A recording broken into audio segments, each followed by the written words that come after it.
भाषा पे कमांड होनी बेहद जरूरी है। भाषा पर जब कमांड होती है ना, तो एक तो आंसर बहुत अच्छे लिखे जा सकते हैं। जिनकी भाषा पर कमांड अच्छी होती है उनको यदि पॉइंट कम भी आते हैं ना, तो भी नंबर अच्छे आते हैं। अब तो क्या है, आपके तो चीजें बड़ी सिंपल सी आने लग गई जी।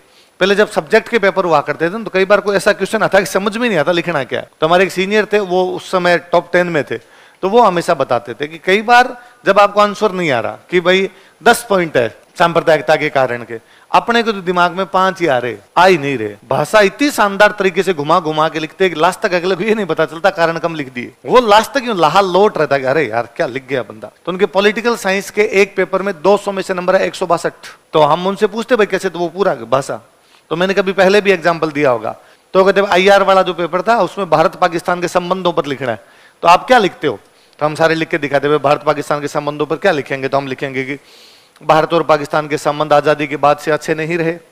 हालांकि भारत द्वारा शांति के प्रयास किए जाते हैं, लेकिन पाकिस्तान अक्सर छुरा घोंपने का प्रयास करता है, या पीठ में छुरा घोंप देता है, या वो अपनी चालों से बाज नहीं आता है, अपनी हरकतों से बाज नहीं आता है। अक्सर उसके द्वारा नापाक, उसका नाम पाक है लेकिन वो नापाक हरकतें करता रहता है, ऐसा कुछ भी लिखते हैं।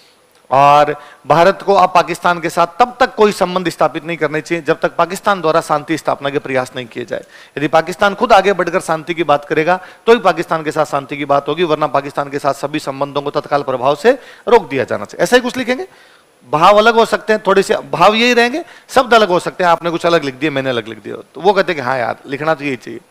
पर मैंने जब आंसर लिखा था तो मैंने उसके अंदर ये लिखा था कि क्या ये जरूरी है कि हर बार अमन की बोली दिल्ली बोले? बोलो देखे, जरूरी है कि हर बार अमन की बोली, कभी तो यारो तुम भी लाहौर से बोलो। सेम बात है कि हर बार भारत ही शांति स्थापना का प्रयास क्यों करे, कभी पाकिस्तान भी तो करे। हमने 5 लाइनें लिखी, उन्होंने 1.5 लाइन में आंसर समेट दिया पूरा। भले 10 पॉइंट लिख के आए, भले 15 पॉइंट लिख के आए, अगले को 2 लाइन उसको लगा अरे यार क्या लिखा है बंदे ने। इसलिए भाषा अच्छी होनी चाहिए, भाषा पर कमांड होनी चाहिए, तो वो तभी आएगी जब आप चीजों को बार बार लिख के देखेंगे।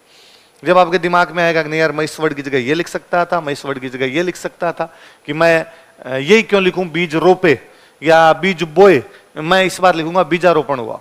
2 अलग वर्ड है, बीज रोपे, बीज बोए, बीजारोपण एक है। और इंग्लिश वाले तो, और आपके तो शब्द इतने ज्यादा होने चाहिए, इतने अच्छे इंग्लिश में शब्द होते हैं कि खूब सारे अलग अलग चीजें आए। भाई मैं सिंपल इसलिए लिखवाता हूं कि हिंदी सिंपल लिखवाई तो ये इधर सिंपल लिखवा दूं। मेरा खूब बार मन करता है कि मैं बहुत अच्छे शब्दों के अंदर लिखूं, पर फिर मेरे सामने 2 दिक्कत होगी। पहले मुझे वो शब्द समझाने पड़ेंगे, पहले मैं सिखाऊंगा दंश क्या है, फिर लिखवाऊंगा। तो मैं हिंदी पढ़ाऊं हिस्ट्री पढ़ाऊं, तो इससे अच्छा मैं सोचता हूँ यार मैं थोड़ा सिंपल शब्दों में लिखवा दूं, बच्चे अपने हिसाब से क्रिएटिविटी लेके आएंगे। पर तुम लाते ही नहीं, तुम वापस उन्हीं शब्दों को रिपीट करते हो।